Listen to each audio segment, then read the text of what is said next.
ആ വൈകുന്നേരം ആകുമ്പോ കാറ്റൊക്കെ കൊണ്ട് പുറത്തിരിക്കുന്നതിന്റെ ഒരു സുഖം. ഈ ആഴ്ചയിലെ ക്യാഷ് ഇച്ചിരി കൂടുതലുണ്ട്.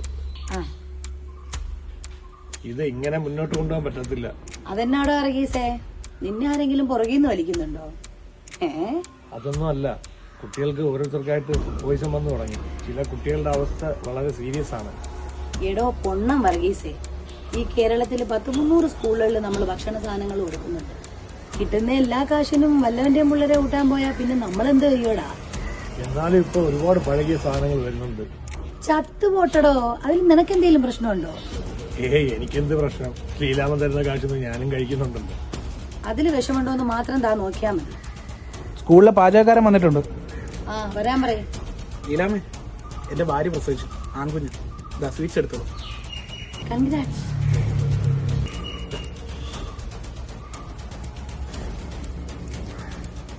ഈ ആഴ്ചയിലെ സാധനമൊക്കെ വന്നില്ലേ രാജീവ?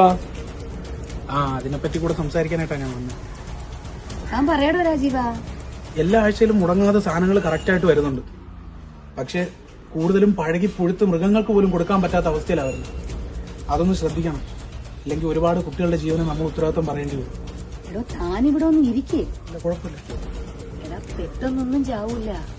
ഇപ്പൊ ചെറിയ ചെറിയ അസുഖങ്ങളെ വരുള്ളൂ, പതിയെ പതിയെ ചാവുള്ളൂ. ഇതൊന്നും തമാശകളല്ല. ഇല്ലാണ്ടാവുന്നത് ഒരുപാട് കുരുന്നുകളുടെ ജീവനാണ്. നിനക്കിപ്പോ എന്താ വേണ്ടേ? എനിക്കൊന്നും വേണ്ട. പക്ഷേ കുറച്ച് സെക്കൻഡുകൾക്കുള്ളിൽ നീ ഛർദ്ദിക്കാൻ പോകുന്ന രക്തത്തിൽ വിഷമുണ്ടോ എന്ന് നിനക്ക് പറയാൻ പറ്റുമോ?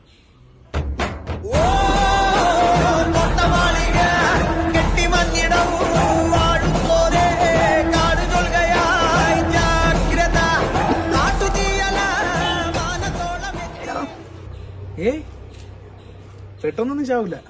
കുറച്ചു നേരം ചുമയ്ക്കും, പിന്നെ രക്തം വരും. അങ്ങനെ പതിയെ പതിയെ തീരത്തുള്ളൂ.